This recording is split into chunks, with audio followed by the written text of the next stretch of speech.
The pitcher of sweet tea slipped from my damp fingers, skidded over the polished walnut, and burst in a sheet of amber and ice. The splash drenched the manila folder between us. And still I heard every word as if the law itself were speaking through Marcus Bell's thin, patient mouth. He tapped the page with a fountain pen and repeated what had drained all the light from Darius's face. "Did you read the key covenant, Dee?" I should back up, because, baby, this story didn't start with a puddle on a lawyer's table. It started 3 weeks earlier under a white tent behind First Zion Baptist, where Victor's casket lay like a sealed confession, and the choir hummed him toward heaven. I'd been Mrs. Victor Price for 42 years, first-grade teacher turned principal, then the invisible spine behind his construction company, Price and Sons. Savannah heat laid its hand on the back of my neck while neighbors whispered that Victor had been a pillar, and some of those pillars owed us money or favors, depending on which ledger you believed. I smiled for them and passed tiny cups of potato salad to people who'd cried louder than they ever spoke to me. Darius stood by the floral sprays, cut from a piece of Victor I never recognized in my mirror. My husband called him son, because blood is sometimes a story we tell until it behaves. Darius called me Auntie Miri in the tone men use on women they expect to move when told. His wife Kiara hovered at his shoulder in silk and skepticism, lips glossy like a threat. At the repast, Darius leaned in close enough for me to smell the cologne Victor wore when he wanted yes for an answer. "Auntie," he said. And the way he said it told me he was about to try something. "We need to talk house. Practical matters. It's time." "Oh, time for what, baby?" I asked, because I still remembered him gap-toothed with skinned knees, before ambition taught him to pick with cleaner tools. "To let the big house go," he said. "It's too much, and you don't need all that space. There's a nice assisted living out by Tybee. We already toured. Sunlight, meals, bingo. You'd be comfortable. We'll handle everything." Kiara's smile was soft, like a cloud that could drown you. "It's simply best. Your care will be a priority." "Then, best for who?" I said, but real quiet. I sipped sweet tea and counted to 10 the way I taught first. Graders on field trips. Victor's favorite hymn rolled through the tent and pried the old ache in my chest. "This is my home," I said. "My garden. My hibiscus knows my hands." Victor left the company to me. Darius spoke like verdict. The properties, the trucks, the rentals, the island warehouse, all of it. "You'll be well provided for. But we gotta be practical." I thought about the word practical and how men use it to move women like furniture. Kiara set a brochure on my plate between deviled eggs and grief. Palmetto Creek Senior Living. All sunlit rooms and white folks smiling at chessboards. I smoothed my dress and studied Darius's eyes. There was a shine there that had nothing to do with tears. That night, the house smelled like lilies and heat. I took Victor's suit jacket from the chair where he'd left it the last morning. His heart remembered how to beat. It still had a red clay fingerprint on the cuff. I breathed him in and called Marcus Bell. Marcus had been Victor's lawyer since the first time a bank manager called my husband son like a leash. He'd cut his hair to the scalp when his wife got sick and never grew it back. Like he took her softness with him and stored it somewhere safe. "Miriam," he said. His voice clipped like always, as if he might cry if he softened his consonants. "How are you holding steady?" "On the edge of a thing," I said, and told him about Darius and Kiara and the brochure with the smiling activities. Marcus breathed once, twice. "Miriam," he said, "it's time you visited me. Tomorrow morning if you can." Marcus's office had the kind of quiet money buys and then apologizes for. Heavy drapes, straight books. The air smelled like leather and mint. He slid a binder forward with the care you give a newborn, and turned the tabs with knuckles that had signed more settlements than love letters. "Victor asked me to add something to the operating agreement and trust 3 years ago," he said. "Something old school. He called it the key covenant." I blinked at the phrase. And the key opens. What? The future? Marcus said. Miriam. Did Victor ever mention a woman named Monique Tate? The name landed like a fork in a garbage disposal. Monique had been Victor's bookkeeper, back when the company ran on legal pads and sweat. Tall, crisp. The kind of woman who alphabetized her groceries and saw both sides of a coin at the same time. She'd left abruptly 2 years back, sent a postcard from Jacksonville, no return address. My throat tightened. Victor said she moved on. I sent a plant. She did move on, Marcus said. Right into federal witness protection for a minute. He didn't let the words settle long. EPA and DOJ have been looking at illegal dump sites out by the salt marsh, the kind where developers bury the wrong kind of dirt and write the right kind of check. Monique kept a separate ledger. She went to the feds with proof. My vision went a little soft at the edges, like heat shimmering off summer highway. Are you telling me my husband? The word wouldn't cross my tongue. My Victor with his communion suit, his gospel collection, the scar on his wrist from building laughter into churches. He wouldn't. Marcus didn't flinch. He did, Miriam. Not always. Not often. But enough. Enough to get caught if anyone looked hard. He came to me 6 months after Monique left. He'd found fear the way men like him find God. With bargaining. He asked for one thing. If a federal investigation touched the company. If a criminal inquiry or environmental action got this far. Marcus tapped the tab again. The trust would do a hard swing. Every share, every rental deed, every truck title, all of it moves to you. Darius gets a stipend, and the island warehouse lease, unless he contests, in which case, he gets $1 and an apology letter. I stared at the words until the serifs blurred. Why me? Because Victor believed you would keep the roof from falling on the people who couldn't afford a lawyer. He said you kept better ledgers than he did. He said you read the fine print when men only read the signatures. I remembered the shoeboxes under our bed, not secrets, just life. Each month sealed with a rubber band. I'd tallied grocery slips, school field trip forms, church bake sale totals. I'd learned to love numbers because they did not love you back. They just told the truth every time you asked correctly. What happens next? I said. Marcus slid a thin envelope across the desk. This arrived at 7 this morning. The EPA is coordinating with the FBI on a joint action regarding illegal dumping on county parcels tied to shell companies, Price and Sons serviced. They'll freeze assets within 10 days. The key covenant triggers the moment the first warrant hits your mailbox. Darius doesn't know, I whispered. He thinks the world will behave because he told it to. Marcus leaned back, and for the first time since Victor's funeral, I saw mercy disguised as law. Go home. Water those hibiscus. Be ready. The weeks stretched out like molasses. Darius and Kiara came by with tape measures and ideas that required demolishing things that still had a pulse. I baked a peach cobbler because grief needs butter. I played dumb because intelligence is a weapon best kept sheathed until you have a clean shot. At night I sat at the dining room table with church directories and invoice copies and Monique's neat, slanted notes. She'd once slipped me in a Sunday program quiet worries about a number that didn't behave. I pressed my palms to the wood and told Victor the truth, which is that I loved the man I knew and would protect the neighbor he forgot he was supposed to be. The raid was a sunrise of blue windbreakers and polite authority. Mrs. Price, the woman said. Badge balanced on her palm like communion.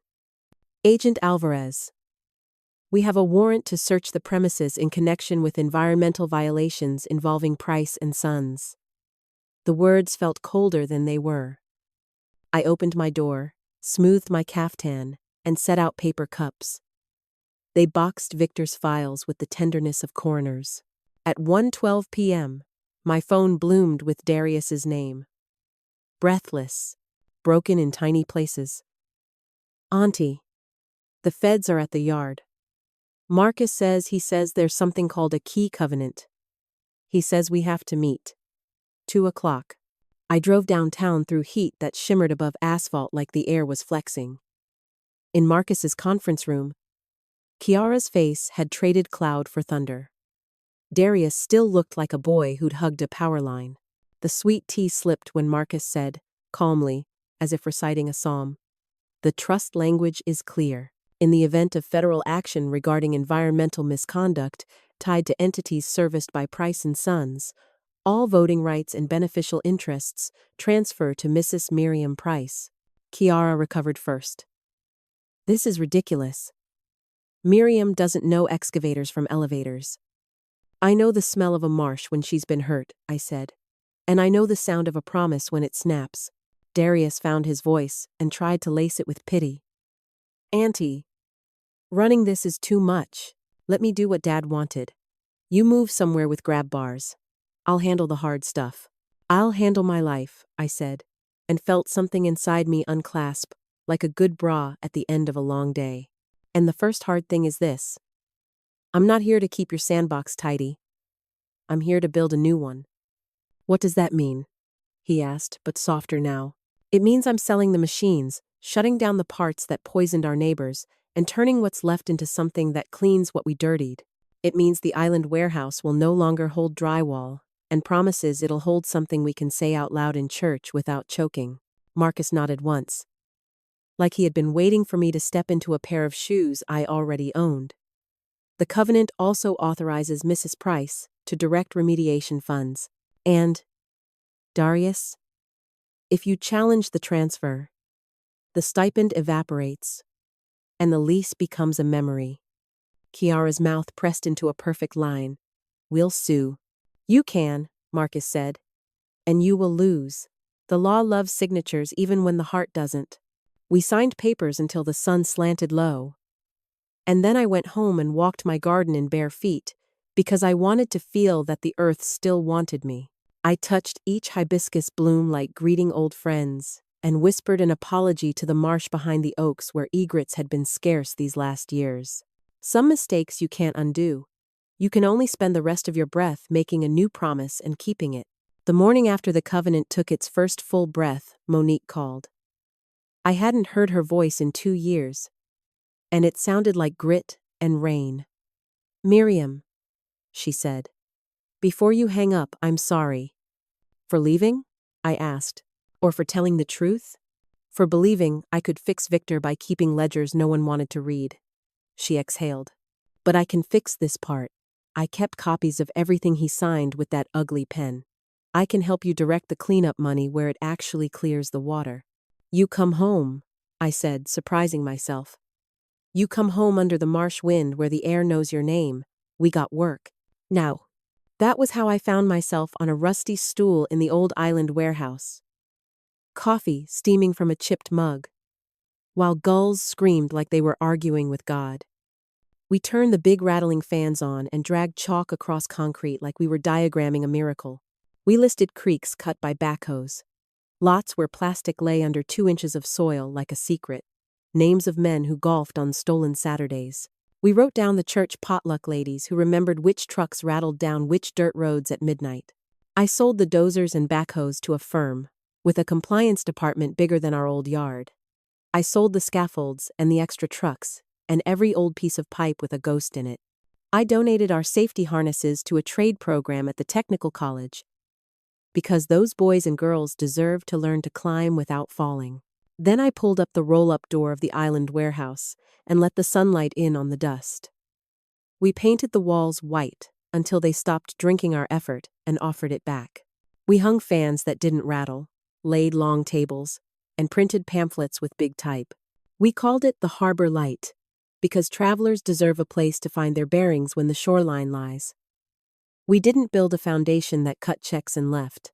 We built a place where people carried their paper and their pain across our threshold and came out with a plan. We brought in environmental engineers who spoke plain. We brought the aunties with long memories. We brought high school chemistry students who could test water and grin about it. We filed claims and made maps and told the EPA where to dig.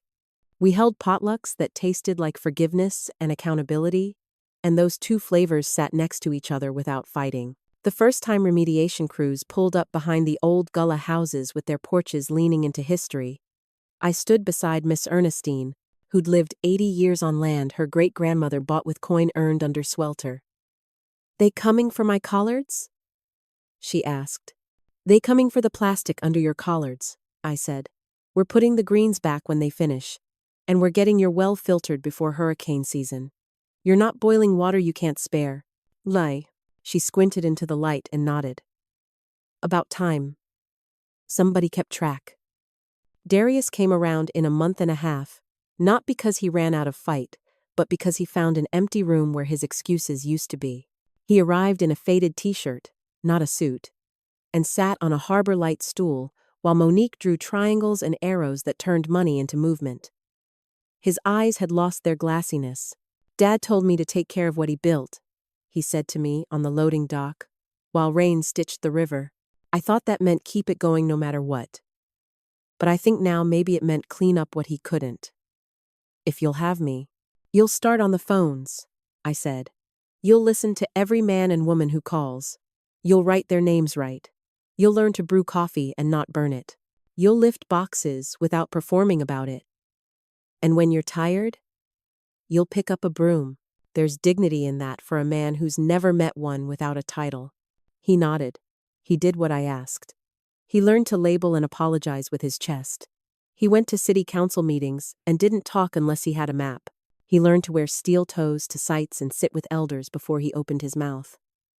I watched the ambition drain out of him and leave room for purpose. It made his face handsomer than money ever did. By winter, the Harbor Light had helped steer $4 million of remediation directly into the hands and yards of the people who breathed the consequences. We'd set up water filters, restored a marsh run where fish had forgotten to come home, and pushed the county to rethink a landfill expansion that would have sat like a bad decision for 100 years. And we started another thing because the calls kept coming from wives whispering in their laundry rooms, voices shaking like a screen door in weather. "My husband signed something. My cousin forged something. My brother swears this is normal. I don't know what to do." We opened Saturday mornings for women only. We called it Ledgers and Lilies and put coffee cake on the table beside the staplers. We taught the math we wish men never pressed us to ignore. How to read a contract without drowning. How to ask questions and require answers. How to leave. The news did a story because they love a widow who turned a bad inheritance into a new sermon. They filmed me in the warehouse while gulls dipped and fussed above the river. "Mrs. Price," the reporter said. "Careful with the consonants. Did you ever imagine this was your life?" I thought of my first-grade classroom with its paper fish and new pencil smell. Little hands threading shoelaces with tongues sticking out in concentration. I thought of Victor's laugh, big and full, before he learned to call a shortcut a blessing. I thought of the quiet years when I pretended not to see numbers that didn't add up because love doesn't come with balances, but it should. I imagined a life where I was useful, I said.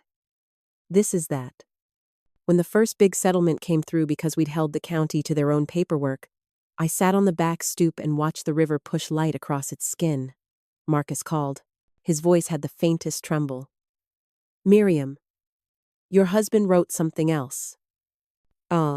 If you pull one more rabbit out of that binder," I said. "I'm bringing you collards so good.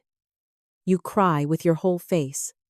He laughed, and it was a clean sound, like a bell rung for a wedding and not a funeral. "He wrote a letter," Marcus said. "A personal one sealed for you when the covenant triggered. Do you want it?" In the letter Victor's hand turned careful, the way it had when he wrote the names of our babies who never made it into the world. He told me he'd built something he couldn't hold together anymore. He told me Monique had looked him in the eye and said, "She knows more than you. She just pretends not to because you look so proud when you explain things wrong." He apologized without justifying. He wrote, "I wrote you out of my ledgers too many times. This puts you back in. Keep what should be kept. Burn what should be burned. Fix whatever I broke that you can lift." I read it twice and then folded it and put it in the shoebox with the baby bracelets that had no wrists to warm. I kissed my thumb and pressed it to Victor's name. Then, to my own. Amen. I said to the empty kitchen. We're doing it. Spring sent trumpet vine up the chain link like joy that refused to be told where to grow. We didn't fix everything. We didn't fix most things. But people came to a building that had been a warehouse for drywall and walked out with their chins a degree higher. Women brought me their ghosts, and I handed them flashlights. The river started to remember its fish. The marsh did not forgive us. Exactly. But she stretched and sighed like a woman whose back you finally asked permission to touch before you tried to fix what you didn't break. Darius married the right woman this time, a longshoreman's daughter named Bree, who wore her hair in a crown of coils and her patience like armor. He asked me to stand with him under a live oak where Spanish moss draped blessings and the air hung thick with magnolia. He cried in the vows when he said the word truth. I cried because I could. Kiara started a staging company for flippers, who didn't care who had to move for their granite countertops. She sent me a text with 2 words, "My bad," and a link to her new website. I did not answer. I blessed her in my mind like a sparrow and went on with my day. Monique sat beside me at a ribbon cutting for a new park where a dump had once pretended to be a hill. She squeezed my hand. "I thought we'd be ruined," she said. Not for the first time. Turns out ruin is where you can see the foundation that held up the lie. "You built the ledger that saved us," I said. Never let a man tell you clerical work is small. Sometimes in the evening a hush descends so complete I can hear the marsh grass gossip. In that quiet I talk to girls who never got a slice of my sweet potato pie, and to a man who knew how to swing a hammer and sometimes forgot why. I tell them the hibiscus still blooms. Ridiculous as ever. I tell them the first graders I taught have grown and call me Miss Price in the produce aisle, even though I tell them to use my name. I tell them I wore Victor's cufflinks once to a city meeting and made a commissioner look at a map for a full minute without speaking. Sometimes I laugh. Sometimes I cry. Mostly I plant. If you're watching this, I want you to hear me past the music and the editing and whatever ad plays before my face appears. There's no clause or covenant coming to save you. There might be a paper buried in a binder with your name on it. And if so, praise God for foresight. But the thing you can count on is the soft, hard tool you carry inside. The one that keeps records when people try to hand you feelings where facts should be. The one that remembers the land, was here before your heartbreak, and will outlast it, if you let it. Here's what I learned in the warehouse under the gulls. You can't spend your life trying to be the woman who keeps other people's bad math from becoming a fire. You read the fine print. You tell the truth even if your voice shakes. You say my hibiscus knows my hands and mean it. And if someone tries to fold you down to fit a space they own, you unfold, you unfurl. You become inconvenient and bright. You build your own table out of what they meant to throw away, and then you pull up chairs for anybody ready to learn the math. If this found you at the right time, like the tide and the moon coming to the same window, don't keep it to yourself. Hit that like so the algorithm takes us to women who think they're alone. Share it with somebody whose ledger is heavy. Subscribe if you want more stories from a Black woman who learned to love the fine print as much as the flowers. And drop your city in the comments, so I can pray for your river by name.